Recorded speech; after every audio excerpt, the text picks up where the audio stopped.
ኦኬ ዛሬ የአድዋ ተወላጅ የሆነ ዶክተር ደብረጽዮን ገብረ ሚካኤል ባወጣው መግለጫ አሁን የምንጀምረው ጦርነት እንደ 2013 ቀላል አይሆንም፣ በቂ ዝግጅት አድርገናል፣ በቂ ትጥቅ ታጥቀናል እያለ ሲፎክር ነው የዋለ።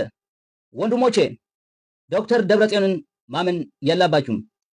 ዶክተር ደብረጽዮን በቂ ትጥቅ ታጥቀዋል ብላችሁ ጦርነት ገብታችሁ ኮንቱ መስዋዕትነት ከምትሞቱ የአምና አረጋዊ ጸበል አንገታችሁ ላይ አስራችሁ ወደ ጦርነት ብትገቡ ይሻላችኋል።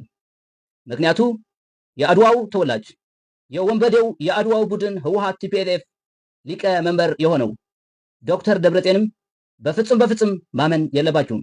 2013 የትግራይ መሬትን የረገጠ ትግራይ ላይ ይቀበራል ብሎን ነበር።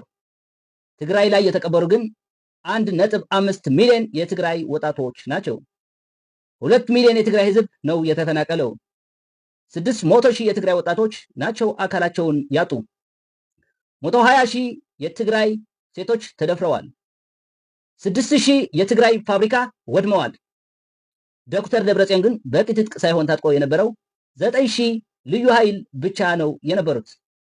ለትግራይ ህዝብ ግን በቂ ትጥቅ ታጥቀናል፣ የኢትዮጵያ መከላከያ ሰራዊት በአንድ ሳምንት እንደመስዋለን እያለ ነበር ሲሸውደው ሲዋሸው የነበረ። ስለዚህ የትግራይ ወጣቶች አሁንም ድጋሜ መሸወድ የለባችሁም። ጠላታችሁ ትግራይን እያስተዳደረ ያለ የአድዋው ወንበዴው ቡድን ቲፒኤልኤፍ ነው።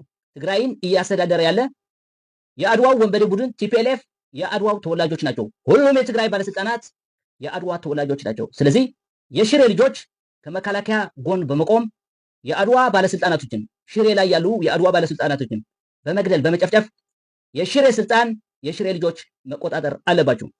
አክሱም ላይ እንደዛ፣ አጋሜ ላይ እንደዛ፣ እንደርታ ላይ እንደዛ፣ ራያ ላይ እንደዛ፣ ተንቤን ላይ እንደዛ። ተንቤን ማስተዳደር ያለባችሁ የተንቤን ልጆች ናችሁ።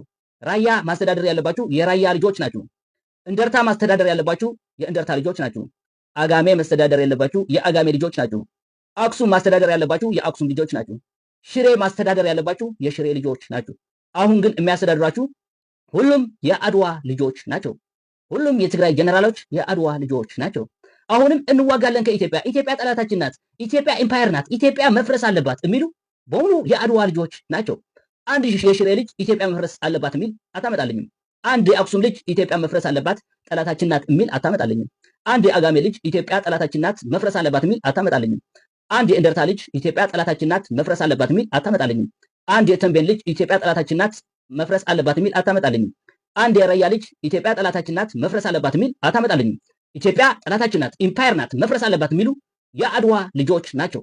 በኤርትራ ያሉ ከኢሳያስ አፈወርቂ ጀምሮ ሁሉም የአድዋ ልጆች ናቸው። ጀነራሎች ምናምን እዛ ያሉም የኤርትራ ተወላጆች ናቸው። በኤርትራ በኩል ያሉ ትግራይ ላይ ያሉትም ባለስልጣናቶች የአድዋ ልጆች ናቸው። ስለዚህ ይሄ ውጊያ የአድዋ ልጆችና የኢትዮጵያ ውጊያ ነው። ስለዚህ እኛ የሽሬ ተወላጆች፣ የአክሱም ተወላጆች፣ የእንደርታ ተወላጆች፣ የተንቤን ተወላጆች፣ የአጋሜ ተወላጆች፣ የራያ ተወላጆች ከኢትዮጵያውያን ጎን ነው የምንቆመው። 44 ነጥብ። ቴንክ ዩ ሶ ማች ስለሰማችሁ እወዳችኋለሁ። አላህ